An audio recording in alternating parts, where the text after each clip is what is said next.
Horrified, absolutely horrified. And I know it's easy to Monday morning quarterback. And I know that, we can look back and say we should have, we could have, why didn't we?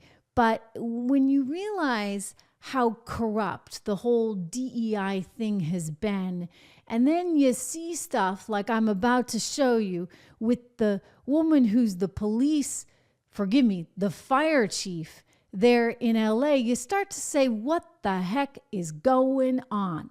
Why are they making certain priorities above others? Like, having water in the fire hydrants for when you need to put out the darn fires.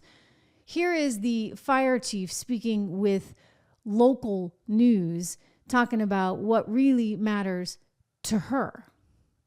I'm super inspired. She took time out of her already busy schedule to tell us about her vision for the department's future, one that includes a 3-year strategic plan to increase diversity. People ask me, well, what number are you looking for? I said, I'm not looking for a number. It's never enough. Out of 3,300 city firefighters, only 115 are women right now. She's already looking at ways to change that. She's quick to point out that doing so has a greater purpose, attracting the best and brightest for the job. They feel included, they feel valued, and they feel part of a cohesive team. The chief also checks another box when it comes to inclusivity and diversity at this department. She's a proud member of the LGBTQ community. That just kind of opens the door of people that thought, wow, I didn't even know that was an opportunity for me. Who cares, right? Like, okay, great. You're gay and you want more women firefighters. I mean, look, it's like the Navy SEAL thing, right? How many female Navy SEALs are there? There are none, because guess what? You can't pass the physical test to become one.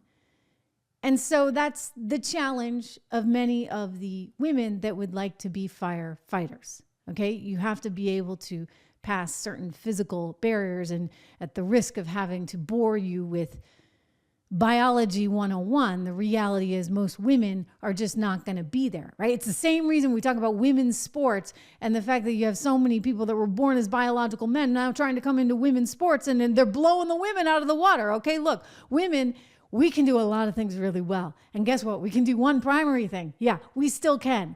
That you guys can't do. We're the ones that had the babies, okay? And that should get a whole lot more cred, frankly, than it does. I mean, that's like the biggest thing of all, right? Being able to have a baby. Now they want to make it so that men can do that too, right? Like the apple emoji. I'm sorry. The girls have the babies, all right? It's still that way. Hate to tell you. And guess what? The guys are typically the ones that fight the fires. And I'm sorry, this lady, perfectly nice person, I am sure. And I think there's a wonderful place for diversity of thought. And having women at the table to think about how you might fight the fires is really important, whether or not they have the physical capacity to be able to do it. Chances are they don't, which is why you have fewer female firefighters. All right, there, I said it. So she's so focused on the diversity stuff that now we're looking at a situation that's pretty darn bad, okay? Like people's lives have been lost. The structural damage is expected to be the worst we've ever seen in California. And you're like, wait a second, what was going on? I mean, you got the mayor who's off in Africa. Seriously, was off in Africa and had to make her way home, even though she knew there were predictions that there could be these terrible fires. She was asked, how she felt about this. And she couldn't even speak. I mean, her political career is clearly over. But again, like when people are focused on the wrong things, whether it be going to a ceremony in Africa or whether it be making sure that you have more diversity among your fire chief personnel, your firefighter personnel, then you got problems. I mean, I would just say, hey, go back to basics. Manage your force. Imagine that. Donald Trump warned them. He told them back in 2018. He did this appearance actually with Gavin Newsom. I've got the tape. This has started to go viral now because he was sort of mocked at the time for saying like this was the answer to things, but he was not wrong. Okay, he was not wrong, not one bit. Take a look. It's cleaned out and protected. You got to take care of the floors. The floors of the forests. Very important. You look at other countries where they do it differently, and it's a whole different story. I was with the president of Finland, and he said, we have a much different, we're a forest nation. He called it a forest nation. And they spend a lot of time on raking and cleaning and doing things, and they don't have any problem. And when it is, it's a very small problem. So I know everybody's looking at that, to that end, and it's going to work out. Well, it didn't really work out because guess what? They didn't really do that. And they didn't spend the time on the forest management. In fact, there was a study that came out of University of Chicago a couple of years ago, and this is a biggie, guys. This is a real, wildfires are erasing California's climate gains. This is according to a study out of U Chicago. Rob at 76research.com sent me this morning, and I think it's a relevant thing to think about here. As wildfires rage in California again this summer, the damages are adding up. In 2020 alone, the author writes, wildfires killed 30 people and caused more than $19 billion in economic losses. On top of the immediate damages, the wildfires led to pollution that is set to shave nearly a year off the life expectancy of residents in California's most polluted counties if pollution levels persist. So they're working overtime, right, with all the green initiatives. And what do they find? A new analysis finds the wildfires in 2020 alone make up 30% of the state's greenhouse gas emissions. The carbon dioxide from wildfires is not counted against California's emissions targets.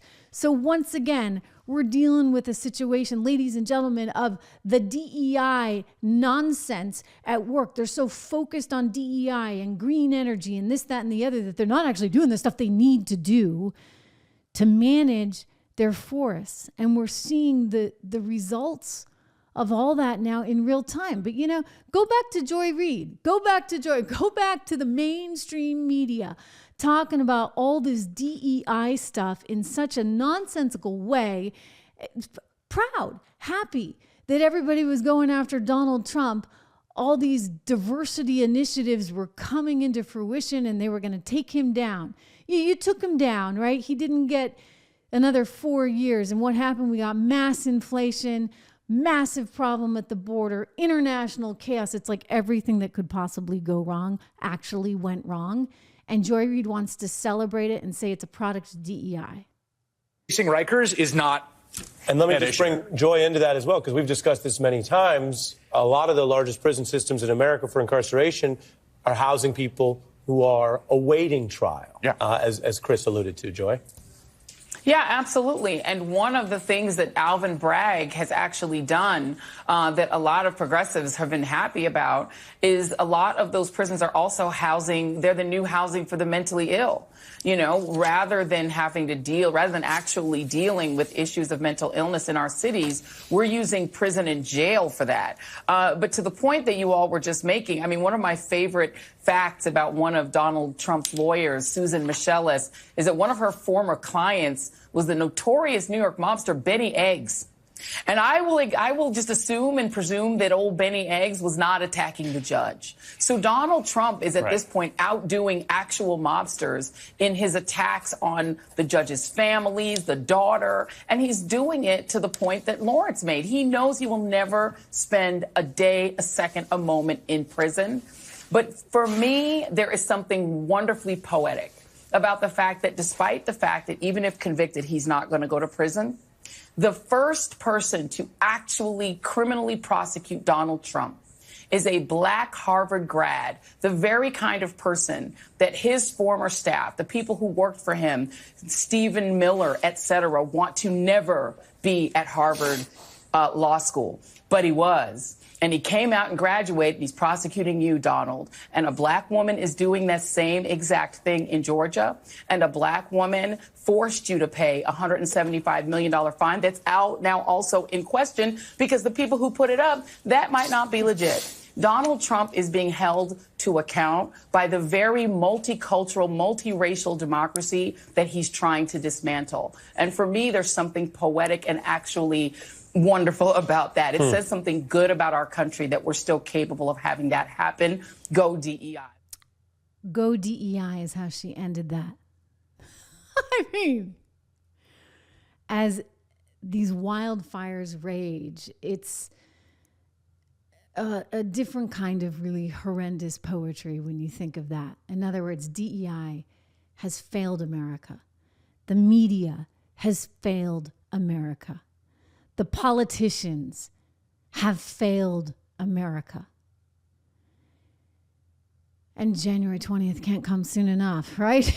I mean, it really can't.